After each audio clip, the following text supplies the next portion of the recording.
You might want to pump the brakes. New cameras coming to Southern California could end in some unexpected tickets. And standing in solidarity, President Biden goes to Israel to show support for the victims of the war.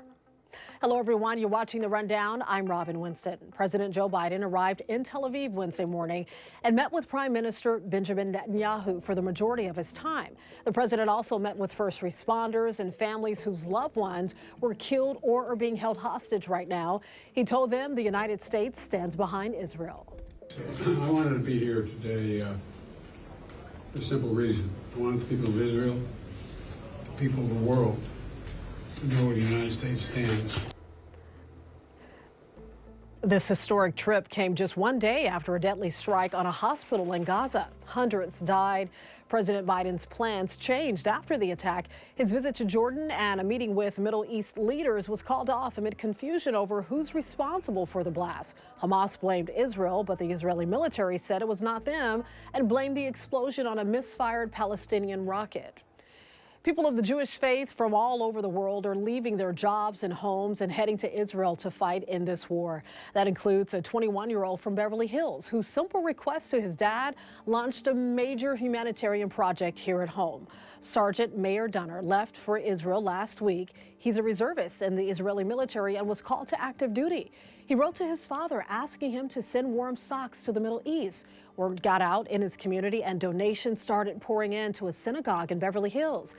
They're meant for members of the military and displaced families, and there has been so many that somebody actually had to donate a cargo plane to get them from LA to Israel.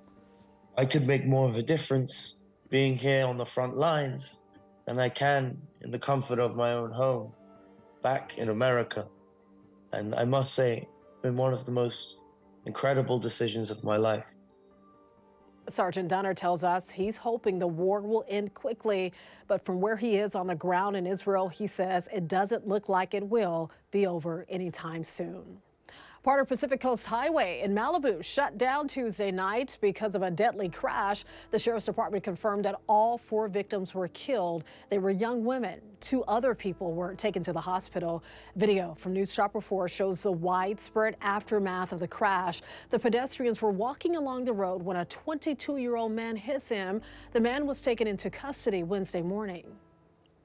A warning for small business owners in the Inland Empire. Watch out for counterfeit $100 bills. Police say surveillance video actually shows a woman trying to use fake money at multiple stores in Riverside. Owner Anna Garcia says it wasn't until after the customer left that she actually realized this $100 bill was fake. She says a customer used it to buy $20 worth of clothes and got about $80 back in change from the cashier.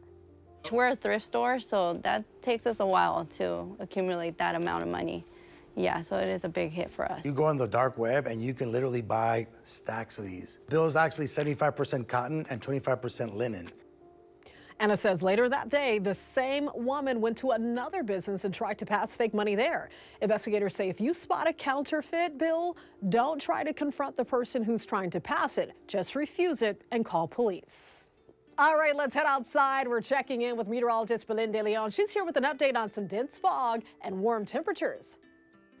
Hi everyone, here's what I'm tracking in your forecast. We have the marine layer that's causing areas of fog and low clouds throughout the morning, but then eventually we get to the sunshine and the hotter temperatures. Through the rest of the week, expect our numbers to be above normal for this time of year and feeling more like summer. It's not until the weekend when a cooling trend develops and the temperatures feel more comfortable. And early next week, we have a slight chance for some rain. Now, a heat advisory is in effect on Wednesday and Thursday for the Inland Empire. This is where there's an elevated risk for heat illness, but even though this is the only advisory, we should all take those heat precautions and stay safe.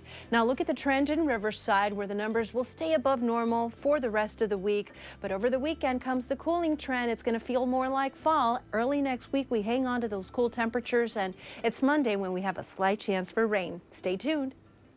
I'll keep my umbrella handy. Thanks, Philin. The battle over those COVID-era parklets is getting heated in Long Beach. One parklet approved by the city is now getting pushback from the Coastal Commission. It's steps away from the beach in the Belmont Shore neighborhood. The fenced-off sliver of public space was used during the pandemic by the Belmont Brewing Company. It became so popular with their customers, the restaurant applied for a permanent parklet. The city gave it the green light, but a few days ago, the Coastal Commission put it on hold. The concern, some say the parklet impacts the walkway near the road for pedestrians and people using wheelchairs. This project's encroaching on public space, and it's not really clear what the public benefit would be. There's more than adequate access to the coast and keeping right-of-way intact. People also point out the brewing company has already been given public space on the beach for seating. Now they want to expand into the public plaza as well. The owners of the brewing company say they may reconsider their request for a permanent parklet. Rite Aid is closing dozens of stores in California. Earlier this week, we told you the drugstore chain filed for bankruptcy. It has struggled to keep up with its biggest rivals, CVS and Walgreens. It's also dealing with mounting lawsuits that allege it helped fuel the nation's opioid epidemic by oversupplying painkillers. Rite Aid is closing more than 150 of its stores across the country. 31 of those are in California. That includes 10 in LA County, 6 in Orange County, and 2 in the Inland Empire. In cities like Long Beach, speeding drivers could soon find their tickets in their mailbox without ever being pulled over. That's right, California Governor Gavin Newsom signed into law a pilot program that would put speed cameras in LA, Glendale, and Long Beach as soon as next year. The focus would be placing those cameras in school zones, roadways with high injury or death rates, and known street racing corridors. The reaction to the new program is mixed. Even if there is a minor benefit at a localized location because there's a speed camera there and people recognize, oh, there's a camera there, so I'm going to slow down in the presence of the camera, but then they're going to speed up elsewhere. First-time offenders would get a warning in the mail. Unlike red light cameras, the speed cameras are supposed to only capture license plates, not who is behind the wheel.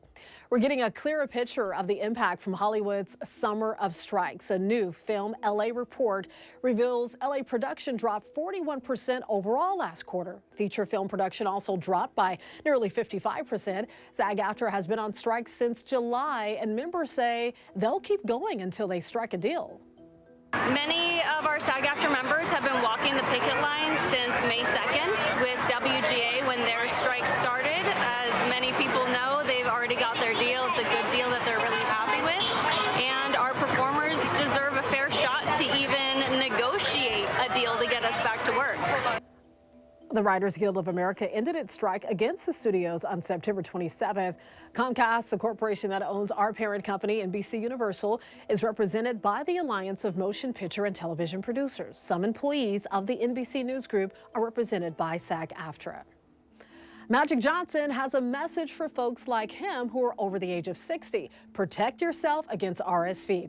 The virus is spreading again now that we're entering cold and flu season. NBC4's Ted Chin reports doctors say a new vaccine can help stop the spread. I'm here because I'm 64 years old. Magic Johnson told those gathered at the Crenshaw YMCA that RSV isn't just a risk for children.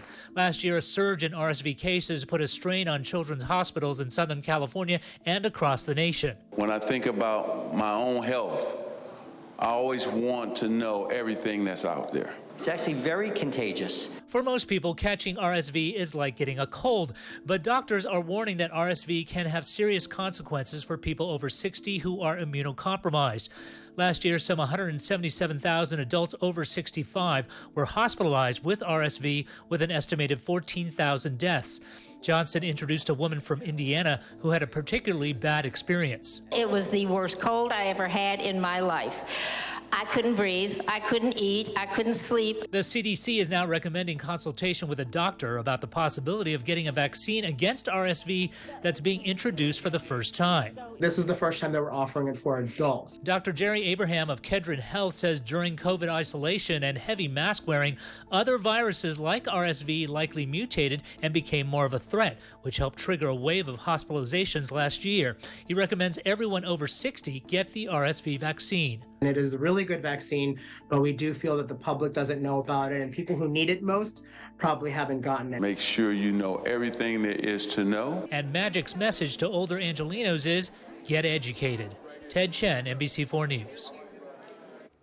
Multi-Grammy nominee Becky G was honored in her hometown of Inglewood. She received the key to the city and made history. That's right, the 26-year-old, whose real name is Rebecca Marie Gomez, was with her mother as the mayor, council members, and the school board presented her with the key. Mayor James Butt says she earned the honor for her musical achievements and her support for the community. I reflect on my life growing up here in Inglewood, and I would not be who I am today if it weren't for the streets that raised me. This is the fourth key the city of Inglewood has handed out since 1908, and the first to Aladdin artists. And Becky G mural will also soon go up at Oak Street Elementary. That's pretty awesome. Congratulations. Usually the sound of a cat purring is soothing to its owner, not something that requires earplugs, but one cat who lives in England is really making her voice heard. Always good news and weather updates on the NBCLA app at our website, NBCLA.com. And be sure to tune into Today in LA on NBC4 weekdays 4 to 7 a.m. I'll be helping you get around with traffic reports throughout the morning. I'll see you next time on The Rundown.